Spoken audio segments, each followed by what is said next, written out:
এই যে শোনো, আমি রিকার্ডো কাকার মতো সকলের ক্রাশ না, আমি মার্সেলোর মতো তোমার জীবন থেকে কখনোই হারিয়ে যাব না। তুমি আমাকে অ্যালিসন বেকারের মতো বিশ্বাস করতে পারো, আমি কিন্তু ক্যাসিমিরোর মতো বিশ্বাসী। হয়তো আমি মাঝে মাঝে কোচ তিতের মতো ভুল করে বসবো, কিন্তু সাথে সাথে রিচার্লিসন আর ভিনিসিয়াস জুনিয়রের মতো ম্যাজিক দেখিয়ে তোমায় খুশি করে দিব। আমি নেইমারের মতো শত ব্যথা কষ্ট সহ্য করে তোমাকে পাওয়ার চ্যালেঞ্জ নেব। আমি দানি আলভেজের মতো তোমার সব রাগ সহ্য করে নেব। আমি রদ্রিগোর মতো সহজেই তোমার মনে জায়গা করে নেব। আমি রবার্তো কার্লোসের বাঁকানো শটের মতো তোমার সাথে কখনোই বাঁকা তেরা কথা বলবো না। তোমার মন খারাপ হলে আমি সাম্বা ডান্স দিয়ে তোমার মন খুশি করে দেব। তোমার সাথে কেউ বাজে কথা বললে আমি হালকের মতো প্রতিশোধ নেব।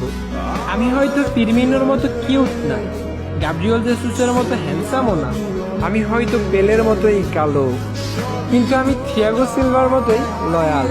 নেইমারের বিশ্বকাপ জয় করার স্বপ্নের মতো আমিও তোমাকে স্বপ্ন দেখি। তোমাকে পেয়ে গেলে ব্রাজিলের হেক্সা মিশন পূরণের মতো আমারও মনের আশা পূর্ণ হয়ে যাবে। দিন শেষে আমি সবকিছু ভুলে গিয়ে ব্রাজিল ফ্যানদের মতো শুধু এবং শুধুই তোমার হয়ে থাকবো।